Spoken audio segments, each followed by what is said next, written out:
Welcome to Cartoonist Kayfabe. My name is Ed Piskor. I'm Jim Rugg. Before we get into the video, gotta let you guys know that Jimmy and I are going to be doing some traveling in October. This is coming up sooner than later, people. Thursday through Sunday, October 6th through 9th, we're going to CXC, Cartoon Crossroads, Columbus, Ohio. We're going to be bringing our comics and stuff there for a really awesome festival in a very comic literate town. Baltimore Comic-Con is the end of the month, October 28th through the 30th.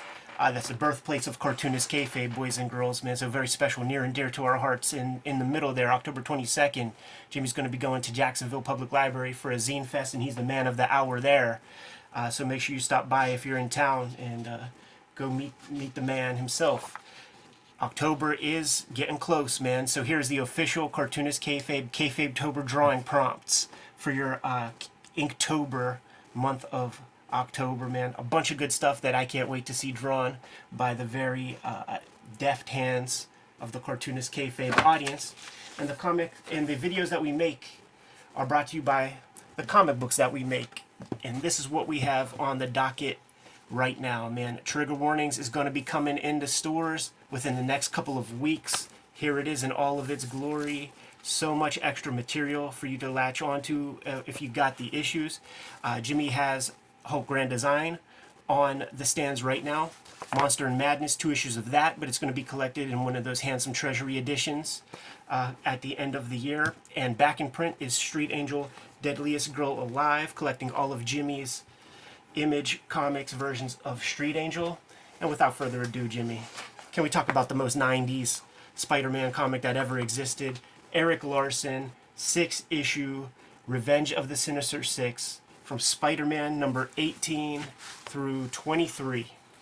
I bought all of these off of the stand back in the day. Got rid of them, rebought them, as per most of my collection at this point, it feels like. I had read some of Erik Larsen. I started reading comics when McFarlane was wrapping up his Amazing Spider-Man run. Yeah. And it was followed by Erik Larsen. And it's funny, like one of the letters pages in here alludes to that, how he followed McFarlane on Hulk. Although he only drew, I think, 1 issue of that. Yeah. But followed him on Amazing Spider-Man for a long run. And then followed him on Adjectiveless Spider-Man here for this run, and also issue 16, which was a filler issue that he did. With the Beast, right? Team up with the Beast. And at this point, though, he's writing, he's inking himself, and I liked Erik Larsen up to this point. This was like going to another level. Yeah. This really felt like, where's Erik Larsen been? I probably cut out of the last few issues of his Amazing Spider-Man run. So when I saw these, it was like, wow, man, this dude is just, he's here. Like it felt like he was no longer in McFarlane's shadow, and he was completely his own guy, and he was a badass. All the stylistic ticks that made him are on display, and it's like, that's awesome. That's what I was looking for in an artist, were these guys who were stylistic but were also unique, and Larson brought all that. And it could not have been easy to follow McFarlane on Spider-Man books.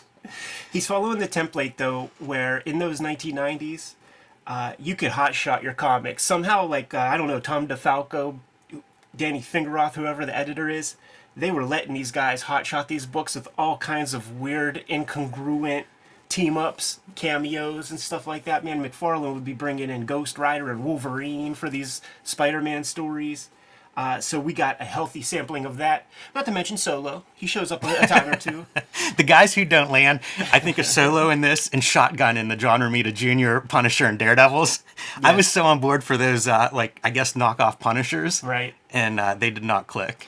Let's jump into things, because we got 6 issues to look at here, dude. So without further ado, we're going to begin with issue number 18. Cover sick as fuck. This also feels like, Larson is a comic book fan. Absolutely. And this feels like a dude who's a comic book fan. Of superhero comics. Right.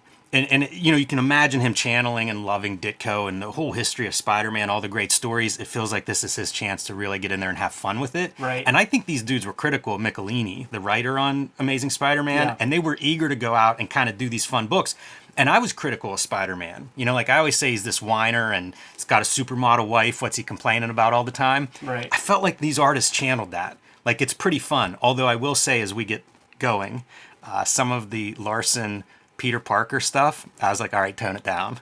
Everybody's a wise ass. Right. in these 6 issues. So what you were sort of saying, not to put words in your mouth, but Larson being a fan of the superhero comic, understanding that language.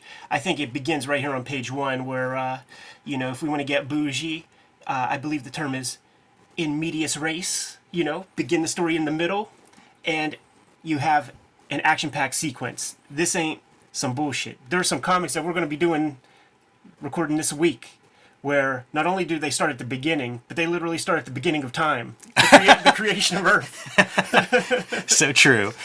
It's cool to see him doing classic splash pages. I don't know that this is a great splash page, but you can see he's kind of playing with that structure, and it's something that would serve him well in Savage Dragon, and it's something that spoke to me when he gets to Dragon. So, I would say this is a great splash page, man. There are some good ones. There are some good ones. With Spider-Man about to pounce on the fella, I'm buying it.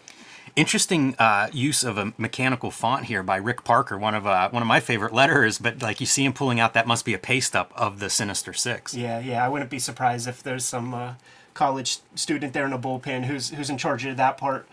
Greg Wright on the colors here, and he really shows up in a strong way. And again, this is the formula that we're going to see in Savage Dragon. Splash page, double splash page. That's the Jack Kirby template of 70s, Fourth World, Eternals, the Marvel stuff that Kirby came back to do. And probably the stuff Larson was buying off the stands. Sure. And, let's project forward a little bit, even though we're going to go through this thing page by page, but this is a proto-Super Patriot. 100%. Even the story of this character is Super Patriot-esque. Yeah. And down to the idea that it's like a super serum, like the next generation Captain America type guy. So happy that he didn't give Marvel that design. There used to be a proposal that would float around, and I think it was for an X Factor overhaul that Larson had, and Super Patriot was part of that. And it was kind of this character. It was like, I don't know, Super X, Patriot X, something like that. But I mean, it was real kind of a hybrid between that character and Super Patriot. When you get enough Erik Larsen comics, or put it this way, enough comics from any cartoonist that you like, you start to see where they place value and where they don't. And one of the places that Larson does not place much value is on very detailed backgrounds. Right. So here you have just a perspective grid. You know what I like about it, though? It carries over these 3 panels.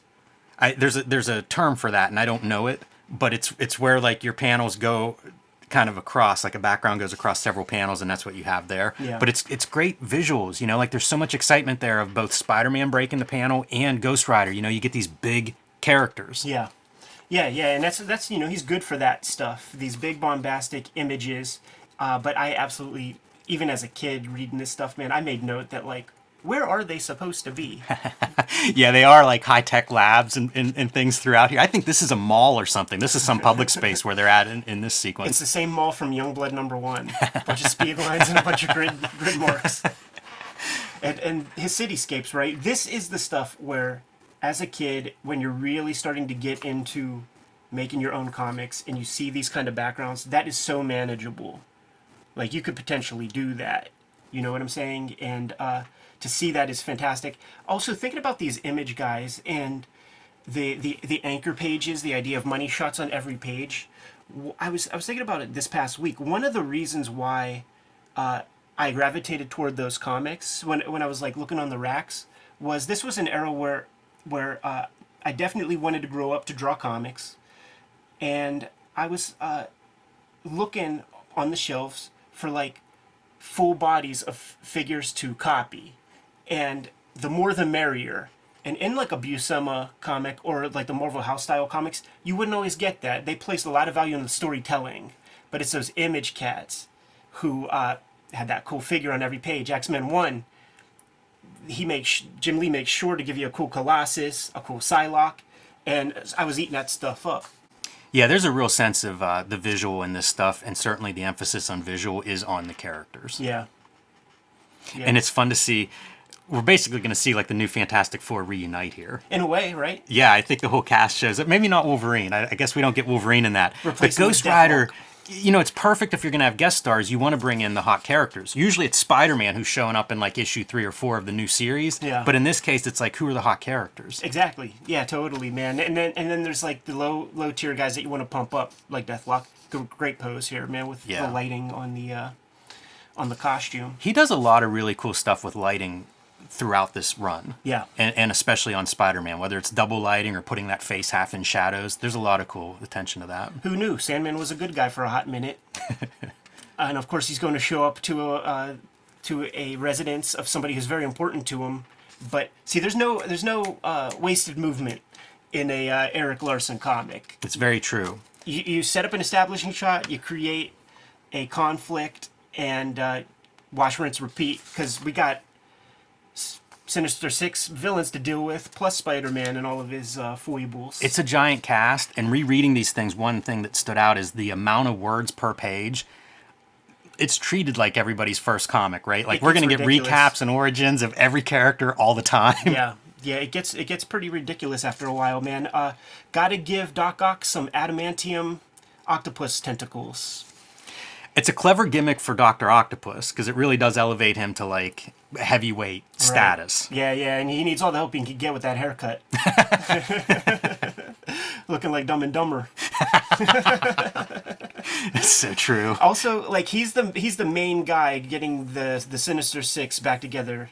And I don't know, man. Maybe I missed it, Jimmy. But it's pretty unclear to me what the whole point is. Is there revenge? Is it specifically to go after Spider-Man? He gets everybody together, gets all these cool weapons. They put a lot of emphasis on we got to get these like extra dimensional weapons. But I don't think they ever explain what for. They're planning to take over the world. Oh, of course. Their aim is much bigger than Spider-Man. By the way, man, if these villains, man, that hooked him up with these adamantium tentacles, like maybe you don't let the dude strap him on and finesse him before he gives you that bag of cash. Yeah, this is Terminator. Like, you're not handing the guy the guns and the ammo right on the counter. But it does give Larson that opportunity to just put these shapes everywhere. The other thing that stood out to me going through here is how much there's so much movement. Like, you're not getting the character in the same pose twice. No. It is a lot of just energy on the pages, like a radical amount of energy, you know, because I think of all the comics we read this week, how none of them look like this in terms of like characters are diagonal and sideways. With Doc Ock, you've got these arms flailing all over the place. It is just chaos on these pages. Shouts again to Greg Wright with the colors on a lot of this, because he'll do that thing that you sort of make note of in a lot of works that we look at, where we got this green figure with this kind of wine colored background. Make our guys pop a little bit. Don't confuse them with the background materials. Boy, Erik Larsen uses every opportunity to use his weird screen tones when it comes to MJ and her outfits. And this is also that era, you know, it's pre-Google image search, so you have to do your own legwork in order to, like, have the contemporary fashions of the day with your supermodel and shit. So, like, all these dudes were drawing just the most basic dresses and, you know, accessories and fashions on their female characters. This is usually a wallpaper print. Am I right? It is, man. I recently used it on my new issue of Red Room. It's a blanket. Nice. Blanket print. I love this as a spread, and I don't know if he had control over that, but even as a two-page scene, the spread works real well. But Mary Jane coming in and going away, like, that's really good storytelling for anchor panels on a domestic scene. Yeah. And then you get your stray bullets 8-panel grid, but across a spread. Very cool, and this is a fun storyline. Like, I like that he works Mary Jane into this. It's one more piece of, you are getting your money's worth with these issues. Yes. They're far more dense than I remember, and they're far more dense than what I think of like a Rob Liefeld comic of the time period, even a McFarlane comic of the time period, that would have a lot fewer panels and bigger panels and maybe no Mary Jane subplot. Yeah. So it's kind of cool to see this stuff. It seems like it's something that Larson is interested in. And he brings that into Savage Dragon, certainly. And it's a very formulaic approach that he uses also, where he'll have his schmoz. Like, almost the entire comic is the schmoz. Every now and then he'll give you a page or two per issue of B story, we'll call it. In this case, it's an Arnold Schwarzenheimer flick, which, by the way, that exact name is used in parody in, like, a million sitcoms, a million other comics, movies, all sorts of parodies. And the sort of, you know, you can't just let Peter Parker have a good go at it. He always has to have some sort of conflict, and the conflict here is that MJ's going to get this big chance to be in a movie, but she's going to have to show her titties to Arnold Schwarzenegger. And Pete doesn't know how he feels about it. Yeah, because it's not just Schwarzenheimer. It would have been also J. Jonah Jameson and all his co-workers at the Daily Oh, yeah. Bugle. Yeah, awkward. Great to see the Erik Larsen able to play around with all these villain characters, dude. Great colors. This is what you want. Like, if you think of this as Erik Larsen's swan song on after years of Spider-Man, it really is like, let's play the hits. Oh, and just a big wooden floor. By the way. It's funny how much that wooden floor resembles the motion lines on our Absolutely. Spider-Man. That might be one where the colorist could do a little more variation there. Yeah, that's true. But nighttime Spider-Man colors, that's not something you could take for granted. You just can't do it. In nighttime skin tones and things. Pretty cool. This gradient to me suggests early digital colors. Absolutely, because Greg Wright is playing with colors that are not a part of the standard 64 colors that they used for the first 50 years of Marvel Comics. It's definitely like more subtle hues, and we'll see better and better approaches as the issues go forward. Where we leave off in this issue, love the Spidey outfit with just the eyes and silhouette there with the Spidey sense and the negative silhouette of an impending threat. Great place to leave it. Let's keep A rocking. lot of setup, man. That's a lot of stuff. I was surprised how dense these issues were going back through them after 25 years. Geez, 30 years almost. Oh, yeah. Another great little splash page. You got to twist up Spidey. I remember on at the height of the speculator boom on a Home Shopping Network when John Romita Sr. was on there with John Romita Jr. And he was drawing a quick Spidey for the audience. And he was like, if you don't draw Spidey twisted up or in motion, it's not Spider-Man. You're not drawing the character. I like the webbing that he's putting on the costume, too. It's a super thin line. Yeah. Creating conflict between the Sinister Six guys, which is a reasonable thing to do. Heck of a close-up on Doc Ock, too. Yeah. And I'm not so much referring to the drawing as just being able to put a close-up that's that large on a page, and it doesn't steal anything. You still get a fair amount of action on that page. Yeah. But it's a nice variation of shots. Good proportions and all that stuff. And drawing at that size, I think that's hard to maintain, which might suggest to me that he does rough small and blows them up and does some light boxing, perhaps. Yeah, I have no idea. Turning our Sandman to glass. Lots of good Spider-Man poses. I That's would another just one of draw that, and redraw this shit. that cool shading on his face. Yeah. And I like that he carries it over into things like the deltoids and stuff. Yeah, totally, man. Yeah, it's all that underplane, and it's a weird screen, by the way. It's not just your average dots. Yeah, some of the drawing, every now and then, his scratchy lines, they almost go Bill Sienkiewicz, where like you can almost feel the nib scratching across the paper. One of the things I always liked about his art style was how organic it was compared to the rest of those image guys. Like very clear ink lines, not that pristine Scott Williams approach. Yes, he gets further into like Dragon. You know, he leans into that I think of as cartooning. You know, like the characters really do become very cartoonish in their proportions. I'm telling you, Jimmy, man, at this time, I really thought that he's measuring every other millimeter and has a T-square to create those lines. I had no knowledge that there would be a screen where that's possible. Totally. His Hulk is interesting, man, because I think of him as like a Kirby guy. But this isn't quite a Kirby-ish Hulk. This is my Hulk that I kind of check out on as a reader, and it's the I call him Professor Hulk, and he looks decent here because he's not wearing like the full Professor Hulk costume, but it's the tapered waist that really ruined the Hulk for me. It's weird to think that would be a detail, but that's part of Hulk's charm is that he's this other proportion of a character. If you silhouette him, the other guys don't look like him. Once you give him the small waist and silhouette him, now he's just a giant muscle dude. It would be stuff like this whenever you see it in comics. Often, John Romita Jr. will not bury his construction in his final pencils. But this stuff was very instructive to me as a kid, like learning to draw. Whenever this would like sneak into a actual comic page. And this, you're looking at like the fingers, the frozen fingers on Sandman? And the various planes of it. You know, like this many knuckles. I clarified only because I love this panel, Yeah. 3-panel sequence, because yes, we get a good Sandman shot in the foreground of those 3 panels, but you also have action going on. Like, it's a very creative way to have a lot happening to create depth. Harkens back to the silhouette sequences from that Frank Miller, Dennis O'Neil annual with Doc Ock getting run through the offset press at the Daily Bugle. Yeah, there was a lighting thing earlier that looked like a Frank Miller kind of treatment, too.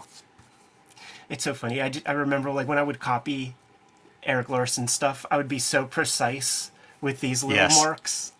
I just heard Stallone was doing an unboxing video of a Cobra figure and pointing out details on the figure about forearm muscles. And he's like, it's genetic. I have that forearm muscle here on my...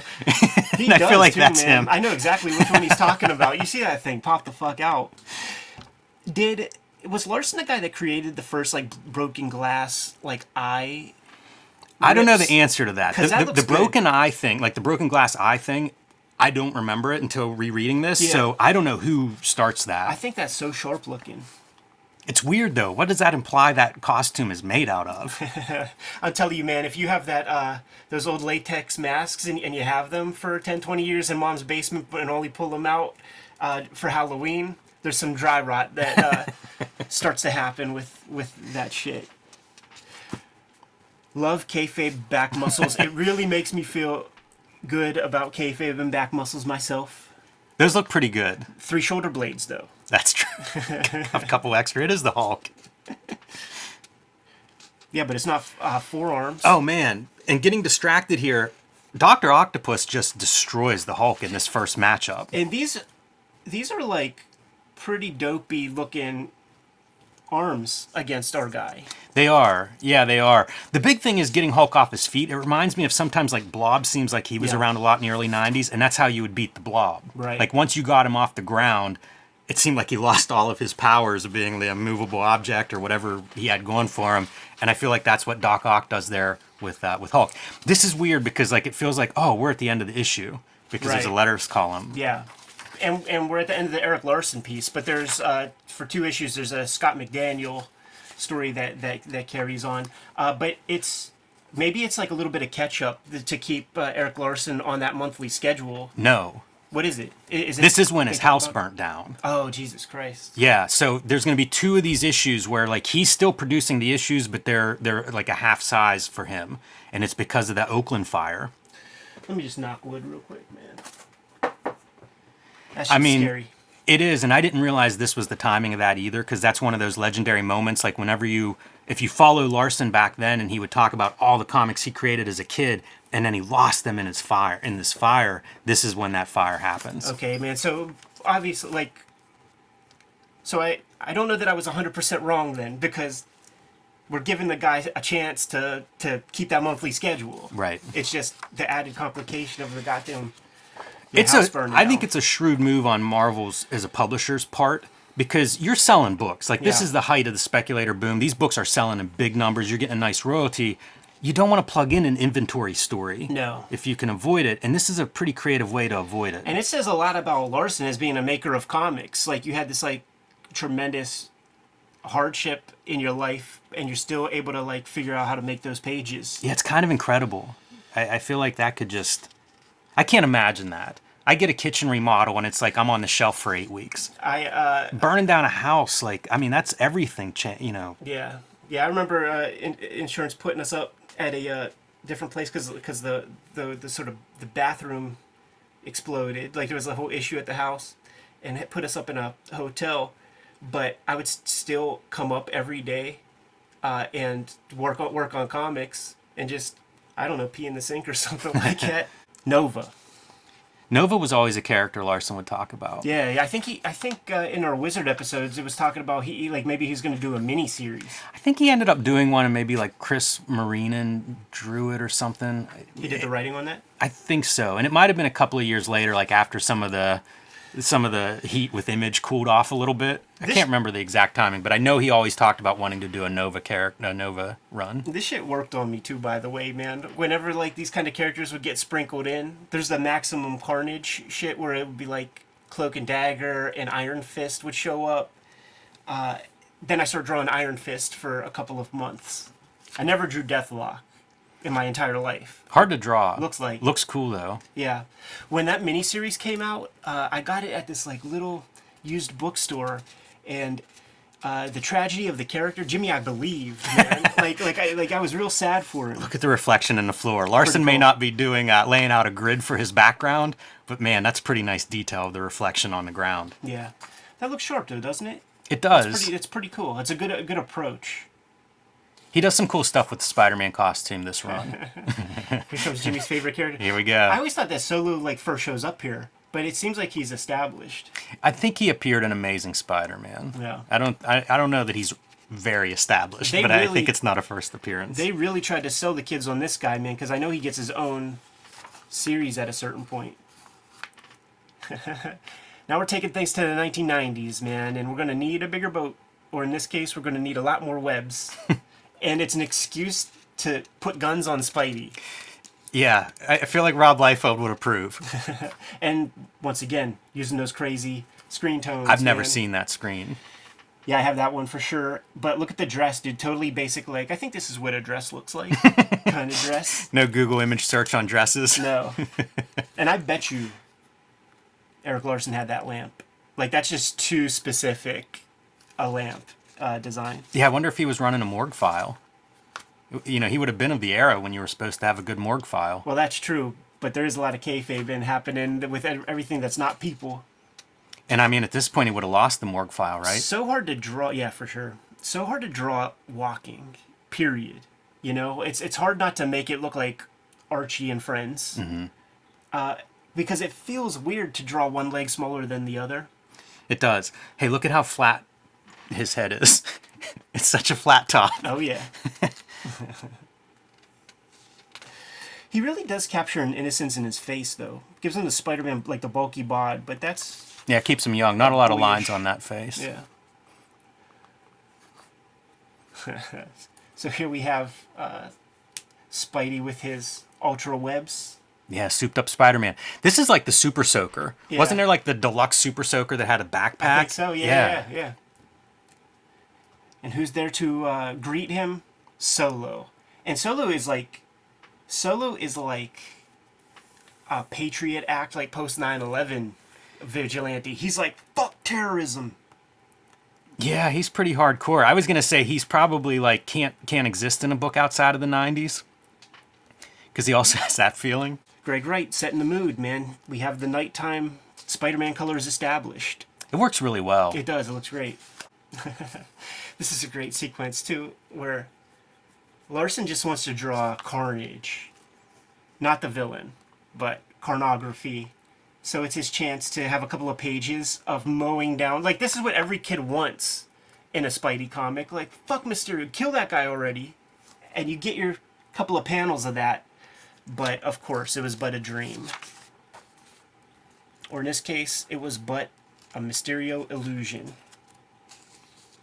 And I think That's it's a clever use of 14, 15 Mysterio. pages. Yeah. 14, 15 pages, man, so Larson can keep that deadline. Like our underlighting on Doc Ock. Yeah, this is an image that was reused on maybe the back of some Marvel Universe cards or something. But like that's something that they used in other licensed materials. That's a good ending too, where Solo's still under Doc Ock's Right. influence, and he's got a gun on Spider-Man, thinking he's about to execute Dr. Octopus. Yeah, it's real pretty good way good. to leave it. Good visually, it works too, because we see him on top of Dr. Octopus, and only at the end do we get the explanation and see the panel review. How about this this cover, man? Super iconic to our generation of cartoonists, I would say. Cyborg arm, laced up, stitched up, got the $1.50 scar, and a little eyepiece, like a pirate.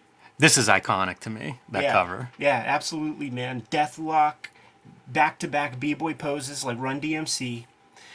And I love how just through it Spider-Man is at this point, leg taped up. It's great stuff. Yes, and the Erik Larsen Uzi is one of my favorite Uzis in comics. Total kayfabe stuff. You know, big rectangle with a little cylinder at the end. I don't think of Larson as doing this kind of shading. It looks really good there. It does, real solid. And it picks up right where we left off. once again, no wasted space. Like you set up that cliffhanger, you address the cliffhanger and fix it. Take care of that immediately because we got adventures to have right now, man. We can't be wasting time. And again, coming off of that fire, it's almost like he's back on in form. One more, another thing that is noteworthy is this is a Chris Eolopoulos, is that how you say his name, is on lettering duties here, who carries over with Larson to Savage Dragon for a couple hundred issues. Oh, that's interesting. I didn't realize that he replaces, because Rick Parker's on at least the first issue. Oh, yeah. But yeah, Chris Eliopoulos, longtime letterer with Erik Larsen. So, I mean, man, if you fuzz out your eyes, you could almost see Super Patriot Totally. right there. Say it, Jim. Full Moon Zine. See, it's so formulaic, and I'm not saying this in any negative way, but like, you get your B story in there real quick. This is still in the amongst day action. of comic books. You know what I mean? Like, even though this is a 6-parter and would make sense as a book, it's still in that formula of like, okay, each issue we're going to check in on Mary Jane. We're going to, you know, like there's almost like the subplots that you're going to get a page or two of. Yeah. How about that image? Great. That's got to be a 5-figure piece of original artwork. It's a beauty. And I bet you we know who has that too. I really like that whole, all of it. Like the Yeah. metal textures. It's a good page for texture, having his costume next to the metal arm. This right here feels Ronin-ish. The stitches on the Spider-Man mask, I think, are really cool. Yeah. I bet you this is what McFarlane saw and was like, you know what, man? That ain't bad. Yeah, it probably wouldn't even register. And now we're in like the Weapon X labs. Verbal diarrhea. How about that shit, huh, Jimmy? That's a lot of exposition. Man, the whole spread. Yes, I think in Splitting Image, Don Simpson makes fun of this Probably. kind of stuff from Larson, and it comes directly from Name Withheld. It's amazing to think this is a 6-part story, and yet we still need this amount of density to get the whole story in there. Look at these backgrounds, dude. A lot of templates. That's what I said.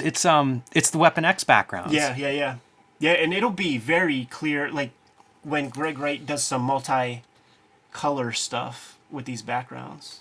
Yeah, that's the only difference. Shape-wise, like that's really what you were seeing in those Barry Windsor Smith backgrounds for the lab.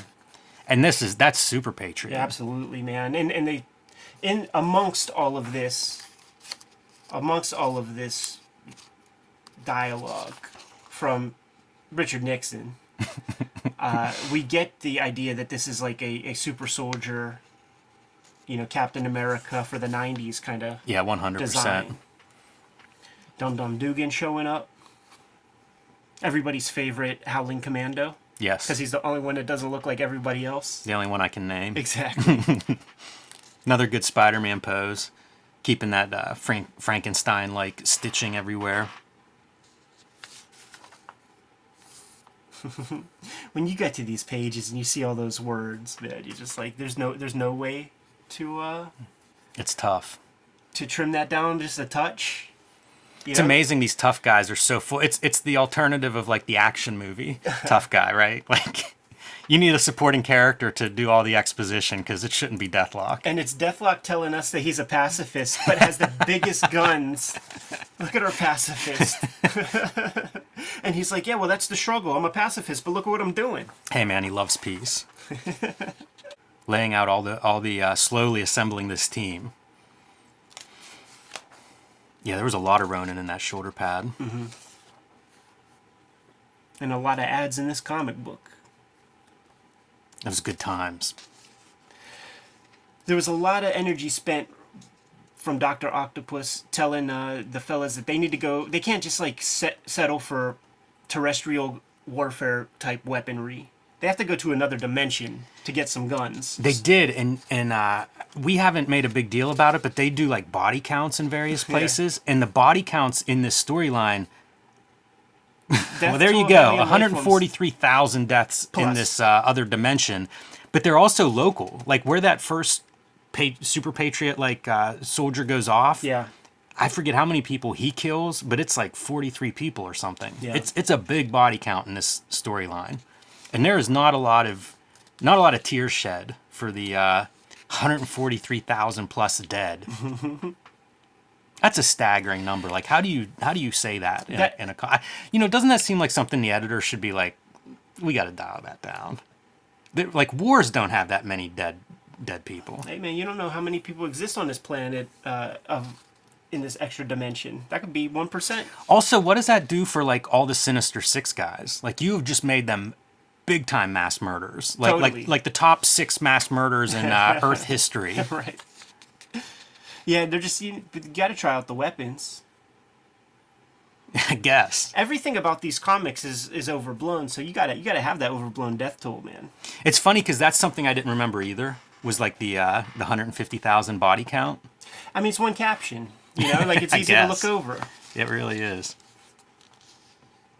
In the Alan Moore BBC Maestro master classes that he does, man, he talks about Mort Weisinger had a very hard, rigid rule that no more than about 250 words on a page, and I think we got a couple 500-word pages in this issue. Right. It really is impressive going through seeing the way he distorts these bodies. Absolutely, man. When you see him just draw like conventions and stuff, or if you get a chance to see his pencils, seeing how he builds the figures is pretty cool. And looking at the way he draws, like looking at these figures, like it feels like, you know, he starts with odd stuff. Like he might start with this foot right here and then build out the figure from there. You know, like I've seen him do that kind of thing where, you know, it starts off with a big Kirby fist and then it turns into, you know, the Hulk running towards the camera. In this age of like really hitting Google Images and you know, having models for everything, Yeah. like this is a lost art what he's doing in terms of the figures and really bending the figures around in different perspectives. Mm-hmm. Very few guys do that anymore. I mean, very few probably can do that anymore. So we have our extra dimensional stuff. Our bad guys got their weapons. Now they're being beamed up into the mothership. Spidey's leaving Deathlock behind and just materializes back at home. There's a couple beats missing there, I think. Well, you only have 6 issues to tell the story, Ed. Yeah. So you got to make some hard choices. Maybe we'll get you know, one of those 500-word pages with explaining to Mary Jane where Spider what he's been up to all night. So here's your new Fantastic Four, huh? Ghost Rider, Deathlock, Sleepwalker, and Hulk. Sleepwalker replacing Wolverine in this lineup. At some level, do you think that there's some editorial sort of decisions in this? Because Larson's a classic guy from the Silver Age, man. I feel like he's doing a bit of largesse to Marvel to try to help sell some schmuck characters. It does, you know, like I should have looked it up, but Deathlock and Sleepwalker may have been new books this year. They were, I mean, if they weren't this year, they were certainly new within the past couple years at this point, certainly. But like, Ghost Rider's hot, Yeah. and then Hulk maybe just a Larson favorite. Mm-hmm. I feel like he was somewhere in the middle of the pack. This is one of those where, like, I'm not that impressed with this as a splash page, but it is a splash page. If you ripped off the cover, you would still have this big arresting image to at least maybe draw your eye in. Yeah. I wonder if this is like the establishment of the white lab coat Dr. Octopus, which I like much better than the old spandex outfit. Feels updated to me. Dude, his Vulture's really great too, man. He looks awesome like, there. He really leans into the bird-like qualities of the character. Makes me think of, like, we looked at Kelly Jones, that artist Yeah. edition, and there were a couple of those almost caricatured kind of characters, you know, big nose or chin or something, brow. I would love to see that version of the Vulture there based on, like, that's an amazing piece. Yeah. A lot of cartooning on that face. Let's update Vulture for the 90s a touch. Yeah, Put a big-ass Uzi in his hand, and he looks unhinged. totally. Ready to go after Doc Ock. He should too. That Vulture's another one of those, like, we've had talks about people don't use the age of the characters all the time. And if you're doing a teenager, there's a lot there. And if you're doing an older person, there's a lot there. Yeah. You know, I feel like as all of my loved ones are aging up, imagining one of them as a supervillain, you could have some fun with some of those characteristics. Continuing our B story of Mary Jane being in a titty flick in a Cinemax movie. You know, it would be the equivalent. She would be Erica Eleniak in Under Siege. You know, popping up Sure. from the Yeah. birthday cake. Not a bad hobgoblin. I don't totally understand him. Yeah, I don't know that character very well. Yeah, it's pretty weird, man. Like I was grabbing those comics when I was a kid, man. Like the Ron Friends issues that like introduced the character and like teased him out a whole lot. But you got me. Purely from a visual standpoint, Electro next to Hobgoblin, what a weird, like, Because it looks like sensibilities of very different character design time periods.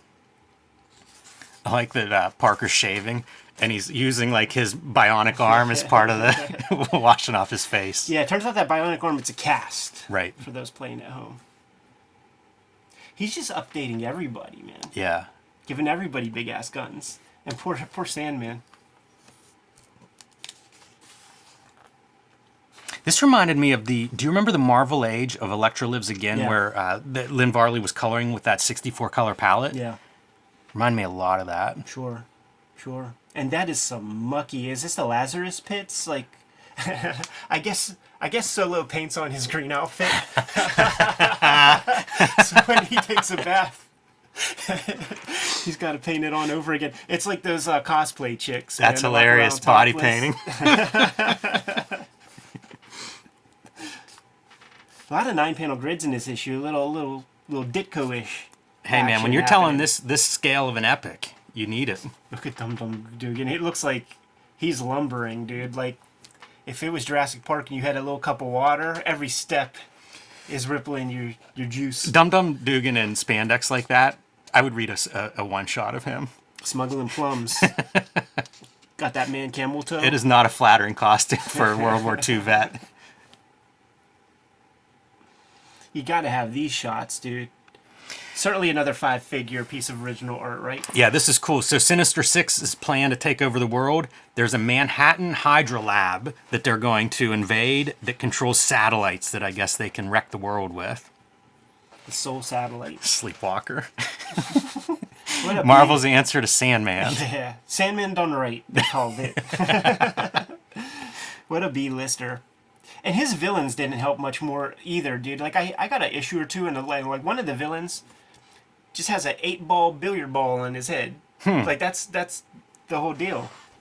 I don't remember him much at all. I think I probably bought issue 1 because I was probably buying every issue 1 at that time. Yeah. But man, he just didn't register with me. There's Marvel Universe Series 2 cards would introduce me to a bunch of these characters, and it sort of worked on me. Like, I'd be like, oh, he's a rookie? I'll read that. You know, this is a comic for us. Like, the old-timers read Spider-Man, but I'll read Darkhawk. This is some of what I was complaining about. Everybody has to be funny with their lines. Yeah. And it's like, just let Spider-Man be funny, and then he'll seem even funnier. Yeah, it's real dumb. Like, they're all, like, using, like, old, like, pithy game show talk right there. Pretty dumb. Got to get rid of your Sleepwalker pretty quick. See, it's this kind of stuff that makes me wonder if there was some editorial mandate where, you know, you got to get him in there. And so you get him in and get him out real quick. Yeah, I think you're right about that. Because otherwise, like, what would Larson's attraction to Sleepwalker That's what I'm be? saying. That like, had he's to be such a like classic guy. an editor saying, hey, you're going to have all these guests. Put the new book guy in there. Right. I mean, dude, take that fucking hair off and put that fin. Yeah. Right? Totally. Like, we're there, dude. 100%. Because that is Dragon's build. It is. You know, and Dragon can get away with it because you don't have a history of him being as wide in the middle as he is in the shoulders. Little in the middle, but you got much back. Got your money shots with everybody, man. His Ghost Rider's pretty cool, too. It's a very different interpretation of Ghost Rider. I go back and forth with it. And I'm all right with it. Yeah. His fire is very specific. Like if you isolated any, like, segment of that fire, I am fairly confident that I would be able to call Erik Larsen out as being the guy who drew that. And again, finds ways to make these characters bigger than they could possibly be on a page. We might have to start a new playlist, Jimmy, that where we call out Godzilla Meets Bambi. Yes. Yep. That's exactly my thought reading this. And that's a Craven the Hunter character that's come back. Yeah. Gog. Pretty wild stuff. Bit of a deep pool on that one. Which suggests the fandom of Larson, and I think is more evidence for This is, I think, a Sleepwalker being triple muffled. gatefold cover. Larson just posted like pencil roughs of this recently on Facebook, Yeah. which was kind of wild because it was like I just picked this one up, and it's kind of neat to see it. And I have no idea what kind of records he has of, I think he has most of his original art. I think he has a ton of it. But it was kind of cool to see this piece. Yeah. So And you talk about the like gang's your, all here. 5 figures or whatever. This is a What is this piece. thing worth? Yeah, A absolutely. giant, oversized, everybody on the cover. I was looking at this piece right here, and it's like, I don't know, man. I feel like that forearm muscle has to come in front. I don't know. I know it's like the wrist is back more, Yeah. but it feels funky.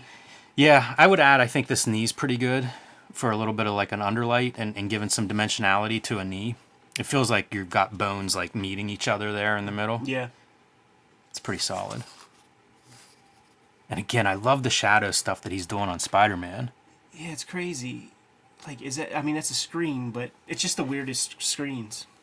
It looks, it's so organic, that Yeah. pattern on his face. It almost looks like dry brush or does. something added to the screen. A couple screens ganged up or something. Yeah. Pretty unusual.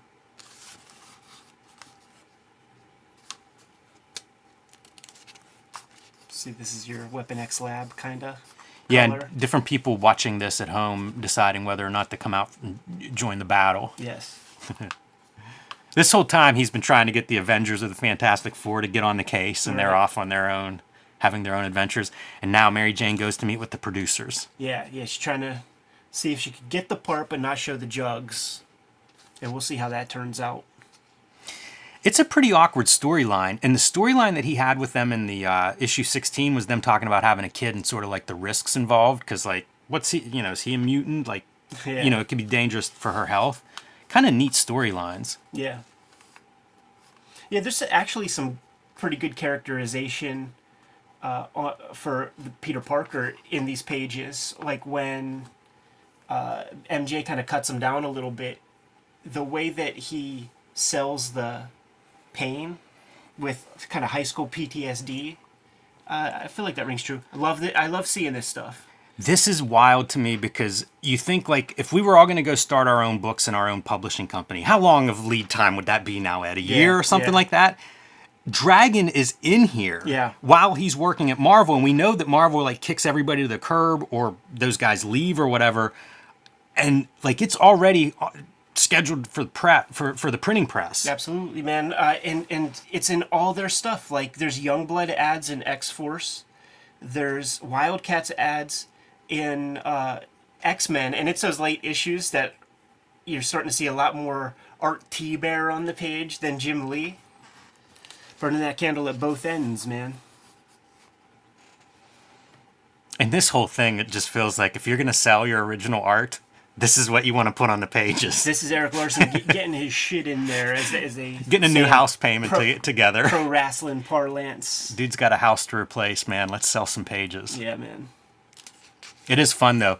I don't know if he knew that he was leaving. Like maybe they had all figured this out partway through the storyline. But it does feel like if you're leaving, draw everybody. Draw all your favorites, like put them on the page.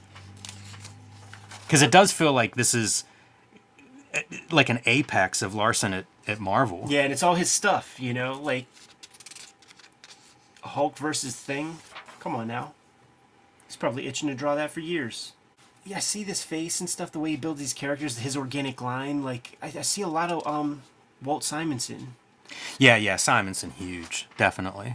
And even just with Chris Eolopoulos, or I'm sorry if I said his name incorrectly, but going John Workman with a lot of the lettering. Larson must specify that, because I feel like that carries over a lot in his Dragon stuff. Yeah. Great, cool lighting here, too. Yeah. Feels, I say Miller, but I mean, it could be anybody that's thoughtful in their light. It's probably Jansen more than Miller, some of those things that I think of as like double lighting or... Yeah. Man, and the chaos on the pages. Like when I would copy artists, this would be the kind of stuff that was impossible to copy. Yeah. It was almost like it defied the building the shapes out, Right. or perspective grids. When It you was just like chaos. When you see the way these guys draw sometimes, too, like, there's no real underdrawing a lot of times. You know, like they just go for it, man. It also feels like you're benefiting from your letterer here, your colorist here. Yeah, Elopoulos, man, he earned his pay on this page. He really did, and I love it. This may be one of my favorite pages in this whole run, but it's just, you start taking it apart, and it's chaos, but it might have also been one of the faster pages Larson drew, because it's just like 4 or 5 figures all bouncing around, no real attention to perspective or anything. But you benefit from your assembly line on that page. Jimmy, I hate to tell you, man, Doc Ock failed in his mission. He didn't win. He's not out of it yet. Things are going to get worse. This is a clever little piece with Invisible Woman doing the force field. Right. It's pretty fun. And here's finally Sandman gets some payback. And just about kills Doc Ock. Yeah, dude, the death of 1,000 paper cuts. Yeah. Yeah, Spider-Man has to kind of pull back Sandman like, whoa, dude. Could have killed him. And you know, you look at this, I was looking at this on the reread and trying to figure out exactly what's happening. And it's like all these shards of glass are like basically going through Dr. Octopus like bullets. He comes back as Jigsaw. Yeah. I'm with Spider-Man. Like, I think if you put all these glass shards through a dude, they're dead. Yeah. They're bleeding out at the very least. That was wrapping up the Sinister Six part, but we got to wrap up our B story, and it turns out that they just wanted MJ for her body in that flick, man. You know? Like, they weren't looking for her acting prowess. And she admits, you know, she's not the greatest actress in the world, but she didn't want to be humiliated by being a hunk of meat. Right. Enter their New York City brownstone, and there's everybody showing up for a little surprise birthday party. Happy ending. That's a nice ending. It's cool that he raps on the B story. Can't get much more 90s than the Revenge of the Sinister Six, Erik Larsen batch of issues. Jimmy. Not only that, that really is the end of the Image dudes. Like, this is your sign off of the Image guys at Marvel at this time. Yeah, pretty much. Like, you got your Jim Valentino sticking around for a touch longer. Maybe, but he doesn't have a sign off story. You know, That's like true. This feels like, see you guys. Let's go see what we can do at Image. Yeah. Yeah. This is what you're giving up. This is what we were unhappy and what you're going to lose. Here it is. This is what could have been, you know? I read it when it came out. Haven't read it since, man. It's been 30 years, Jimmy. Pretty fun to revisit. Super fun. I appreciate Larson's, I don't know, verve or something. You know, like it feels like he's really going for it on all of these pages. He's not calling anything in, despite like good reason to do so in the middle of this. Right. But, you know, like so many of these guys, and you could even put me in this category, it is like a job, a profession, my relationship to these characters, totally different than when I was reading them. Larson has that enthusiasm for these characters. You know, like it feels like there's nothing he wants to do more than making comics, and comics like this. I like that enthusiasm. It's very fun to see it in comics form because you don't see it that often. Yeah, and you feel it on the page. It resonates. Yes. This ain't a job for him, man. No. He's been spending his whole life trying to get to this position. Absolutely. Yeah, I mean, this would be like the highest moment of his career up to this point. Yeah. And you could almost trace that trajectory. And then to think like what he goes on to do beyond this. Like, what a career. But yeah, big moment.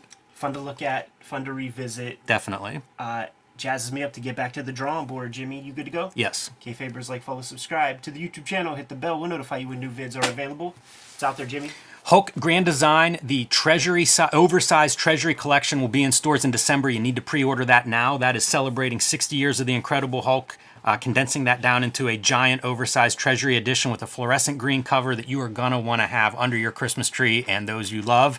Street Angel Deadliest Girl Alive, back in print from Image Comics, should be available in your local comic shop any day if it's not already there. And you can join me on patreon.com/JimRugg, where you can see a lot more of my comics, drawings, how-to, and download some of my out-of-print zines and mini comics there.